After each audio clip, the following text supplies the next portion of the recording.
వినుడు వినుడు రామాయణ గాథ వినుడి మనసారా.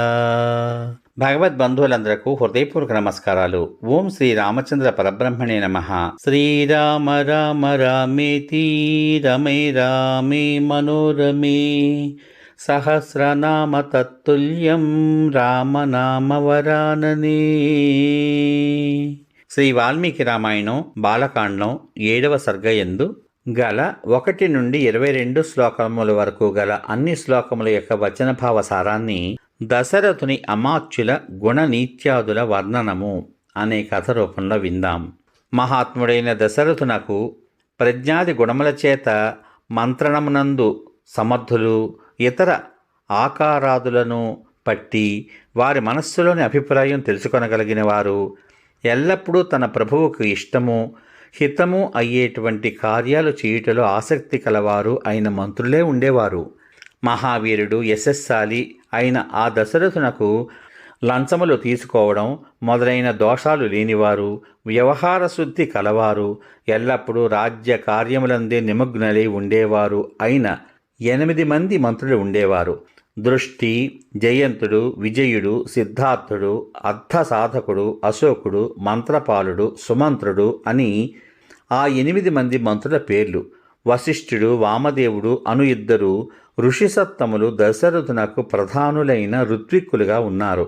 వీరు మాత్రమే కాకుండా మరికొంతమంది మంత్రులు కూడా దశరథుని వద్ద ఉన్నారు. ఆ మంత్రులు సమస్త విద్యలు నేర్చినవారు, అకార్యములను చేయడానికి సిగ్గు చెందేవారు, నేర్పు గలవారు, ఇంద్రియ నిగ్రహవంతులు, ఐశ్వర్యవంతులు, మహాబుద్ధిశాలులు, శాస్త్రజ్ఞానం కలవారు, దృఢమైన పరాక్రమం కలవారు, కీర్తిమంతులు, కార్యాన్ని చేసేటప్పుడు ఏకాగ్రచిత్తం కలవారు, చెప్పిన విధంగా మాత్రమే చేసేవారు, తేజస్సు, ఓర్పు, కీర్తి కలవారు, చిరునవ్వు నవ్వుతూ మాట్లాడేవారు. కోపం వల్ల కానీ, కామం చేత కానీ, ధనం కొరకు కానీ వారెప్పుడూ కూడా అసత్యం ఆడేవారు కాదు. స్వపర రాష్ట్రాలలో చేయబడినది కానీ, చేయబడుతున్నది కానీ, చేయబడనున్నది కానీ వారికి గూఢచారుల ద్వారా తెలియకుండా ఉండేది కాదు. ఆ మంత్రులు వ్యవహార దక్షులు.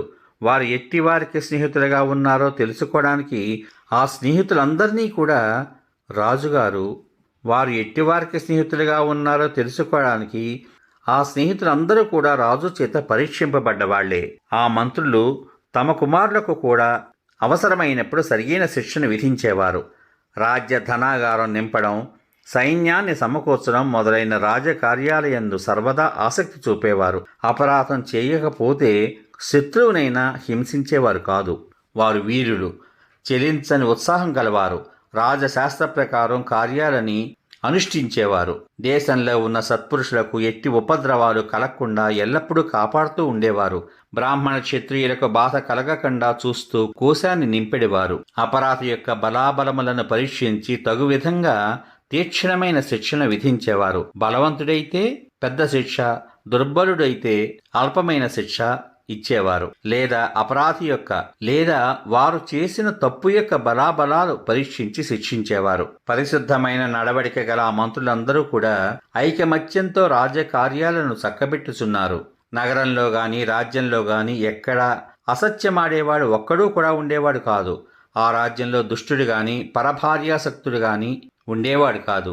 ఆ దేశమునందు అంతటా కూడా, ముఖ్యంగా అయోధ్యనందు కూడా శాంతి నెలకొల్పబడి ఉన్నది. ఆ మంత్రులందరూ మంచి వస్త్రాలు, వేషములు ధరించేవారు, మంచి శీలం కలవారు, నీతి నేత్రములతో సర్వదా మేలుకొని ఉండి రాజు యొక్క హితం కొరకు పాటుపడేవారు. వారు మాతా పిత్రాదులకు పెద్దలలో ఉన్న గుణములను మాత్రమే గ్రహించేవారు. పరాక్రమం చేత ప్రసిద్ధులు.